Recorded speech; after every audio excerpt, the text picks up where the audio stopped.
ધંધામાં તે કંઈ સાહેબ હું આવી વરહદીથી તો ક્યાંય જતો જ નહીં. કામ કંઈક થઈ જાય આમ હાર્ટ જેવું એવું થઈ જતું.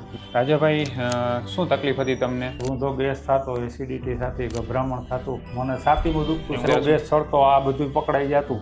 એમ થતું કે આગળ અટેક આવી જાય. બરાબર. અને બીજું સાથે સાથે આંખો થી બેચેની લાગે, બળતરા છાતીમાં થાય, અહીંયા ભરાય. કેટલા વર્ષથી થતું હતું? 2 વર્ષથી થાય. કેટલા ડોક્ટરને મળ્યા હશો? 3-4 ડોક્ટરને મળ્યા હતા. મળ્યા. રોજ કેટલી ગોળી ખાવી પડતી? 2-3 ખાવી પડતી. તો એ બધું કરવા છતાંય તમને જેટલું સારું ન લાગ્યું એટલું આપણું આ 1.5 મહિનાની સારવારથી લાગ્યું તમને? આ બહુ સારું લાગ્યું સાહેબ. સ્ફૂર્તિ એટલી આવી. પછી આ મગજમાં જે વિચારો હતા એ બધા નીકળી ગયા. પછી જ્યારે આપણી પાસે આવ્યા એટલે આપણે જે છે 2 વખત તમારી બસ્તીકરમાં સારવાર કરી, આપણે પંચકર્મ થયું, આજે 1.5-2 મહિનાની રેગ્યુલર મેડિસિન થઈ.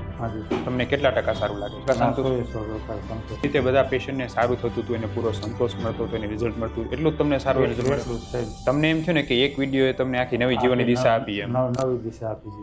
વધુ માહિતી માટે નીચે આપેલા વોટ્સએપ બટન ઉપર ક્લિક કરી અમને મેસેજ કરો.